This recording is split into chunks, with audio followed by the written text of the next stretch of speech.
Hi, hello, it's me again, and this is the 5th chapter of His Leading Light by Emotional Logic. Summary. Izuku is finally getting off of the rooftop, and everything is told from a slightly more tired, overworked, and coffee-induced perspective. Trigger warnings for the chapters are very brief mention of past suicide and suicide attempts, and talk of discrimination. Aizawa Shoda had had a long day, and we're talking the having to work until midnight even though you don't even have a class to teach because you expelled them all already type of long day. He was exhausted, and he hadn't even gotten to take his usual pre-patrol nap, but he still had to patrol, and as he was already in uniform, he decided to just start his patrol at the UA tonight and make his way to the start of his patrol. He might get in trouble with the other heroes for taking someone down in their territory, as underground heroes were especially territorial, but he knew most of the heroes who patrolled around where he would be crossing though, so he didn't really think it would be that bad. It shouldn't take too long to get through either, given that most of these areas were office buildings, and so they didn't usually get as much crime as the shopping and housing districts. This is until he saw the silhouette of a person standing on the edge of a roof. Now, every hero that goes underground has to go through and pass an excessive course on how to deal with suicide civilians and how to de-escalate suicide attempts. And as much as it pains him, it's not like Shota hadn't had his fair share of stopping people from jumping. It's better than being too late. But it always hurt more to see when it were kids. He starts moving quickly across the rooftops towards the one standing there. They seem to be thinking about something, but they could jump at any moment and Shota had to get there before that. He's almost there when suddenly the person, they're so small, almost a preteen.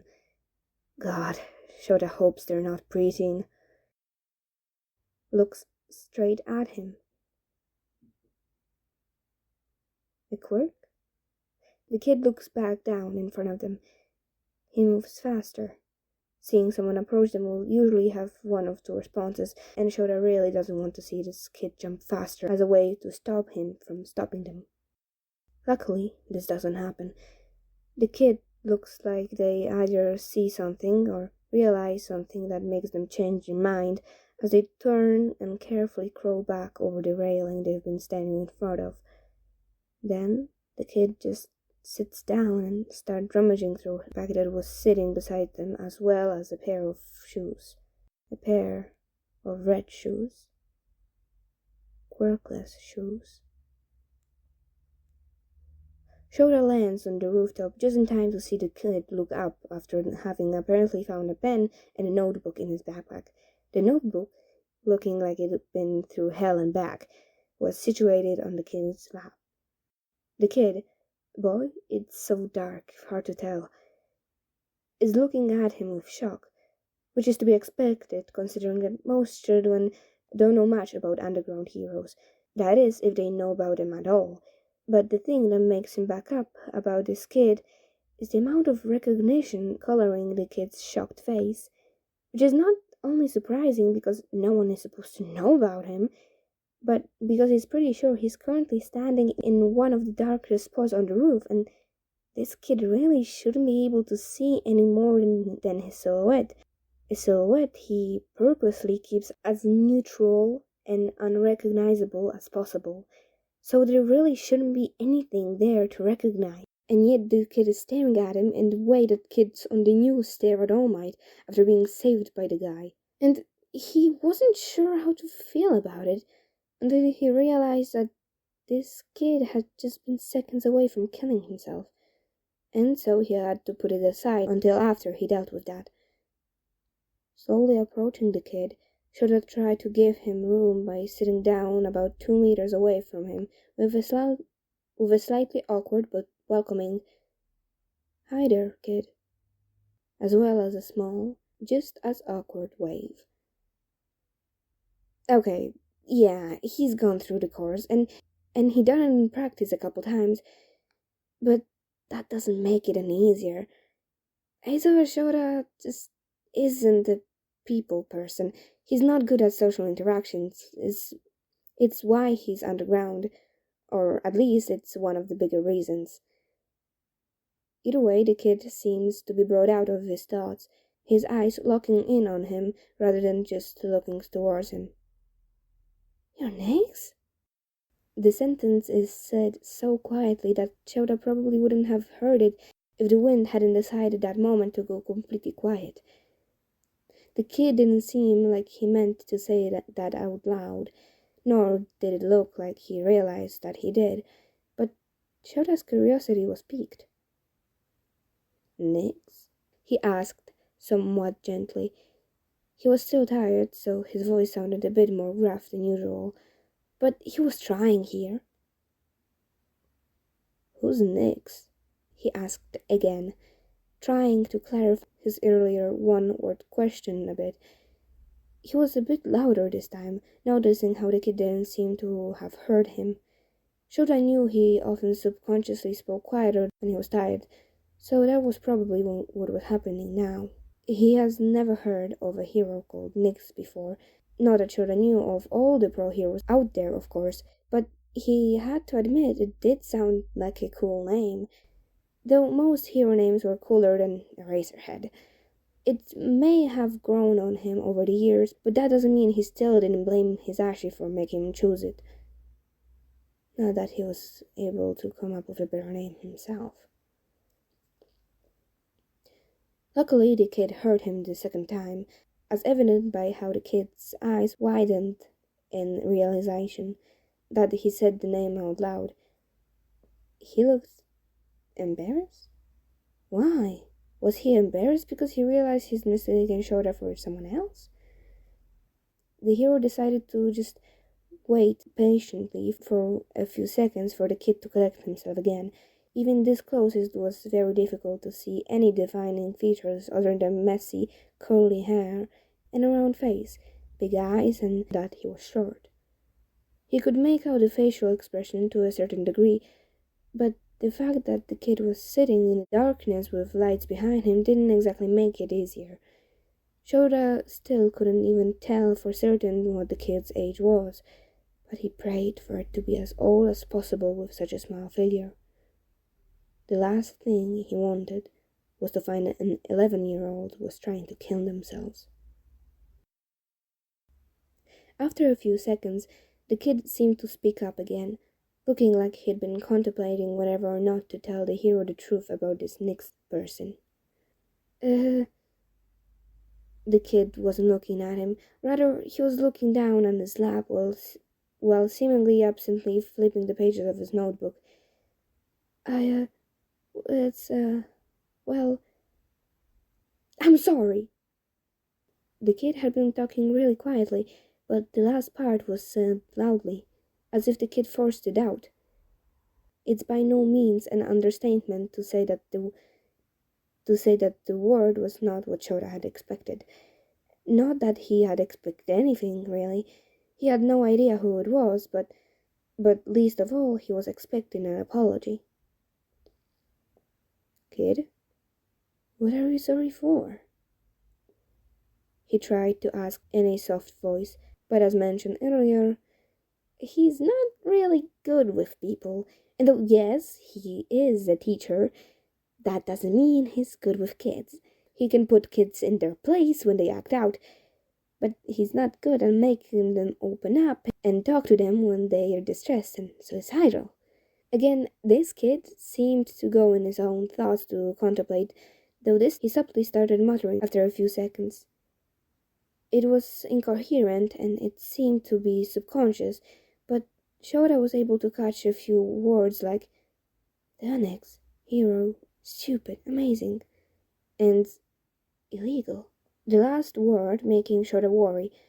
Was this kid involved in something illegal? Or maybe it was Nyx who was involved? After a couple of moments, The kid seemed to be spiraling more than contemplating, and Shota decided it was probably best to intervene before the spiraling thoughts evolved into something worse. Not standing up because he didn't want to seem threatening or imposing to the kid, Shota moved in just a bit closer before speaking up to bring the kid out of his own head. "Hey, kid, you with me?" The kid's head snapped up, eyes locking onto the hero as if he'd forgotten Shota was there. But he didn't say anything, so Shota decided to speak up again. "Nix? Is that a hero you like? I don't think I've heard of them. Do you mind telling me about them?" he asked, hoping this was a good theme for a distraction, and not one that would just push the kid's thoughts into a separate spiral instead. Luckily, after some thinking, the kid seemed to decide that was something he could answer. Yeah, well, Nix is just what I like to call them since I don't know the actual hero name, but they're a really cool hero. My favorite, I think." The kid spoke carefully, as if he was unsure if what he was saying was okay. "You think?" Shota asked, wanting to keep the conversation going. Even if it wasn't what he needed to know to help the kid, it would hopefully make the kid more comfortable to open up about those things later. And also, he was actually curious about this next character. Yeah, I think. They used to be my second favorite, but I'm not sure how I feel about my favorite anymore. So, I think Nyx is my favorite now. But it's not like, but I'm not sure. I understand why my former favorite did what they did, so I can't really blame them for that, but I still wish they hadn't, you know? And so I feel like I can't keep him as my favorite now. The kid started rambling a bit, and whether it was to keep the conversation going or to feed his own curiosity, Shota couldn't really tell. But he decided to follow it up with, "What did your former favorite do?" The kid seemed to realize what he said at that point, and his eyes grew wide and looked up at Shota in slight desperation. Shota again was slightly surprised that the kid was able to lock eyes with him immediately in the dark, as he started waving his hand slightly, as if to push the statement away.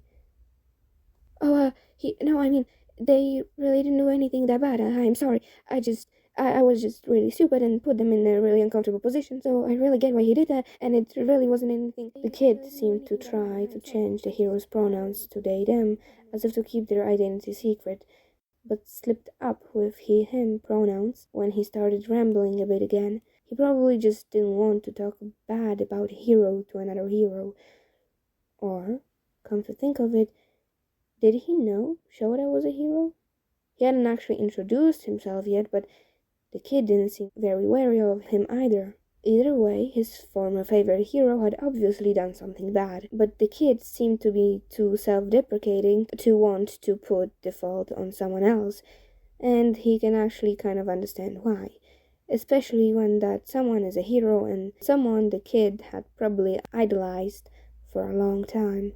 Now, just to see how bad this other hero messed up. "Could you tell me what happened?"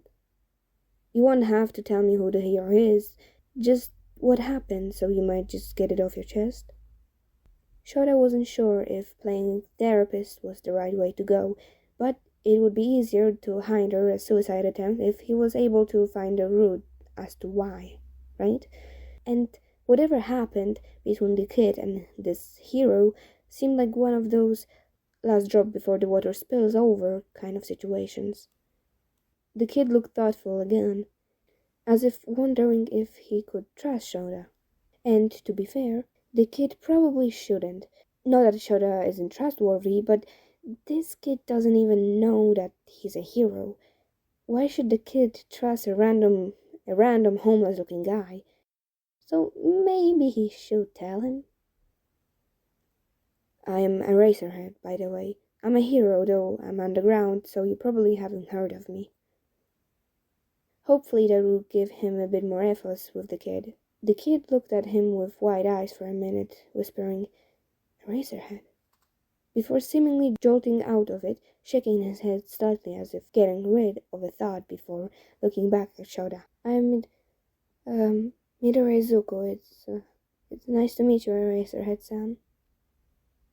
He paused for a moment, probably waiting for Shoda to talk, but when he just gave a green nod, the kid, Midoriya, continued.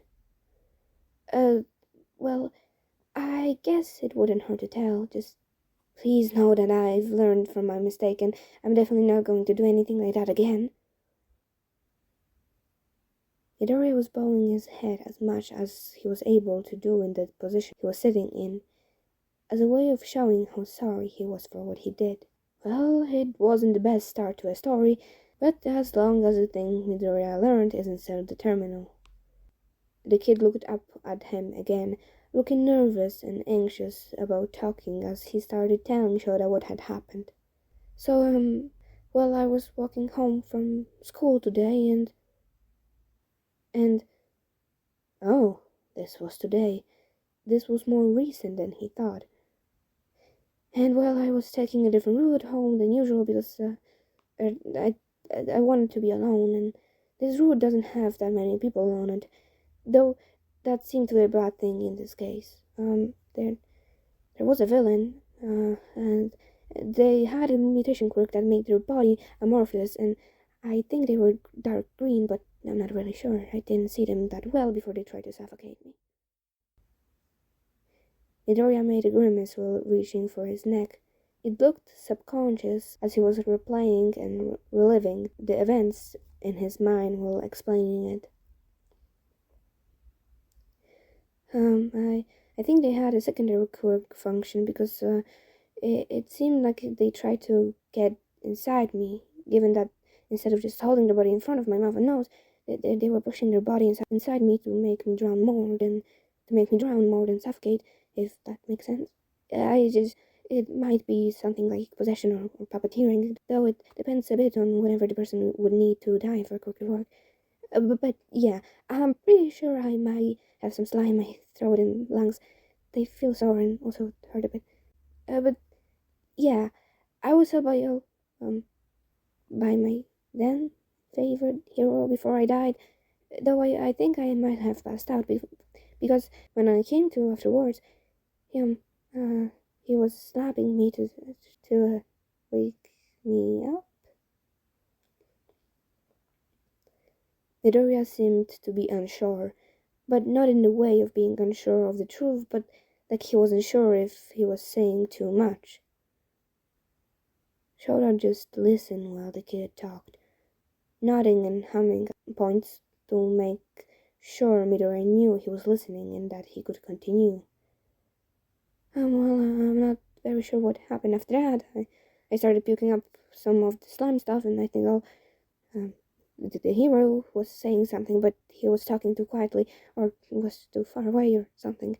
I couldn't hear them probably. And then the hero was in a bit of a hurry, and they captured the villain and had to go to the police station before, and well, but yeah, he had to go.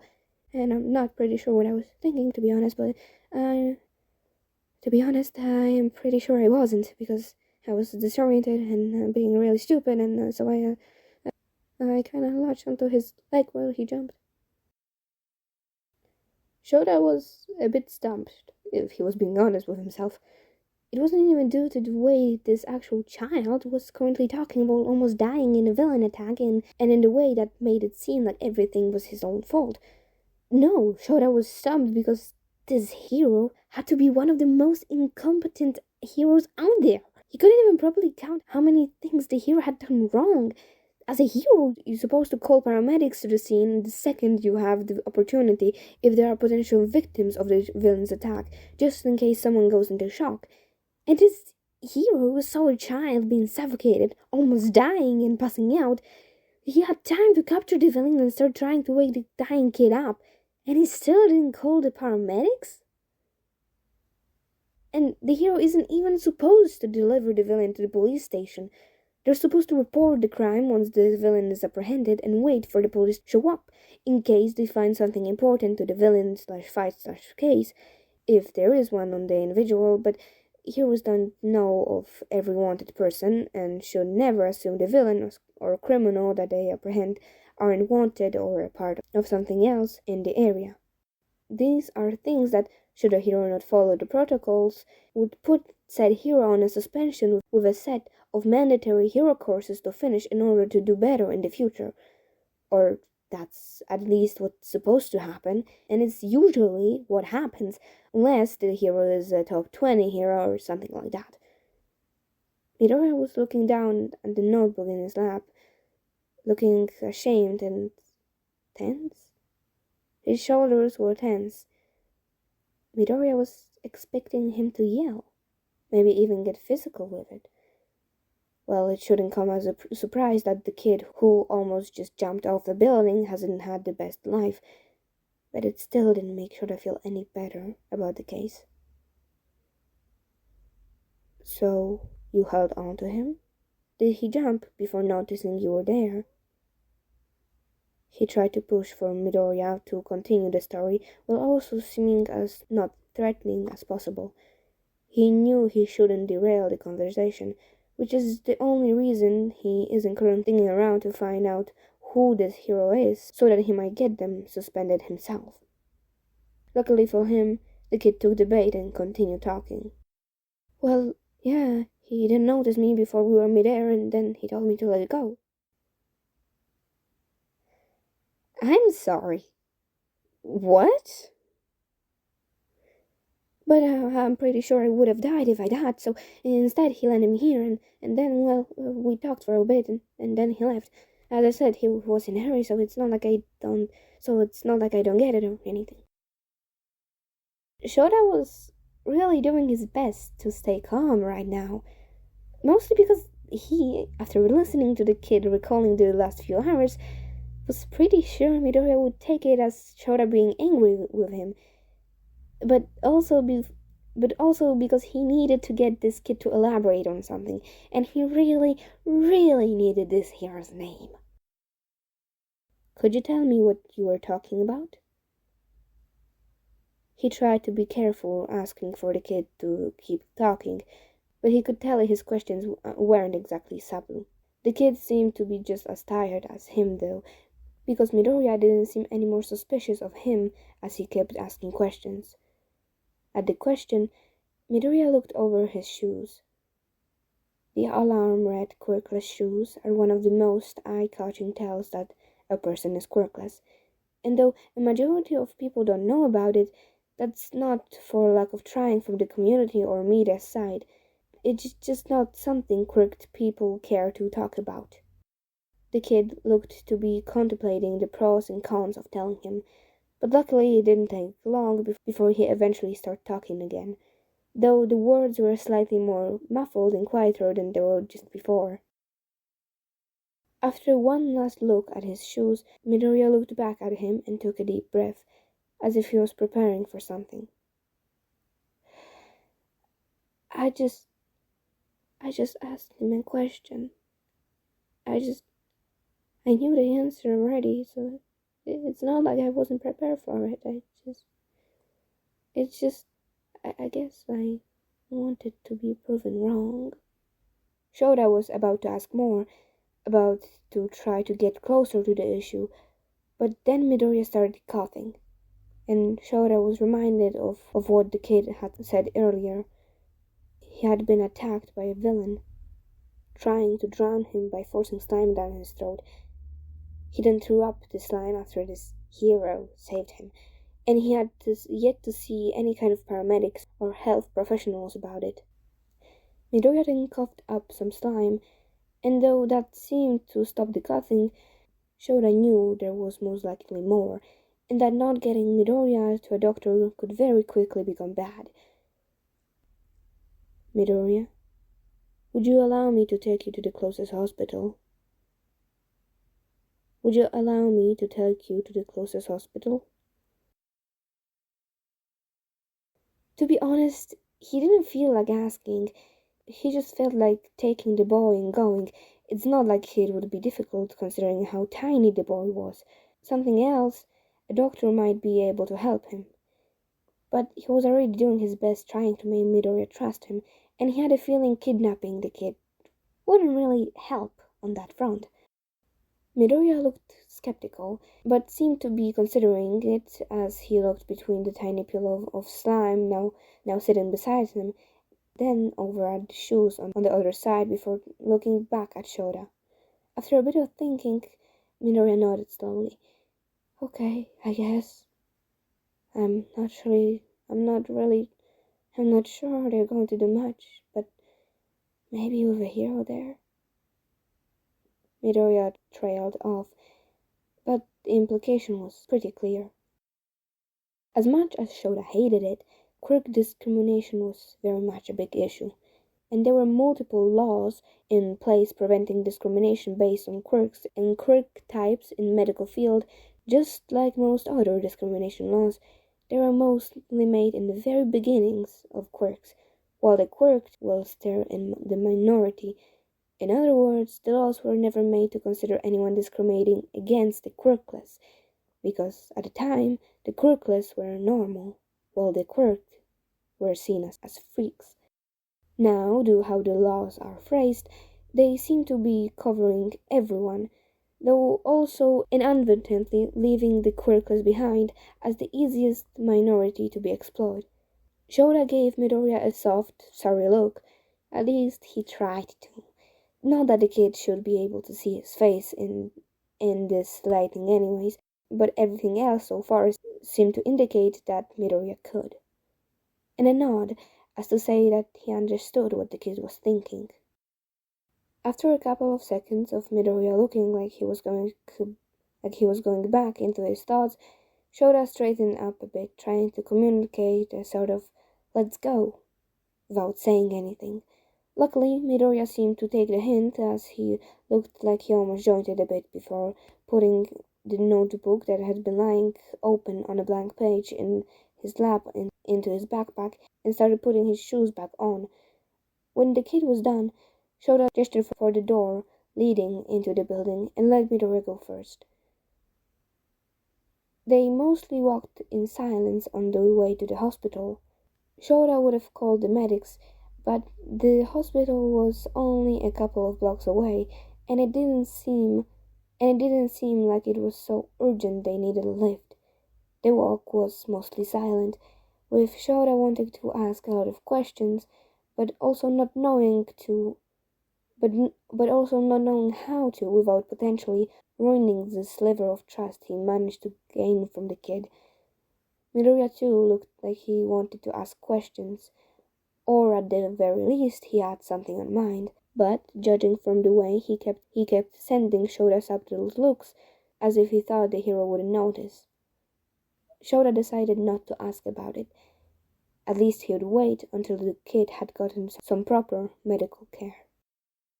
And that's it for this chapter. It's a bit of a shorter one, but I struggled with it so much. Also, I do have a question if I should make like a voice for Shota. Like, I don't know if I could, but I could most definitely try. So yeah, as usual, thanks for listening and have a great day. Bye bye.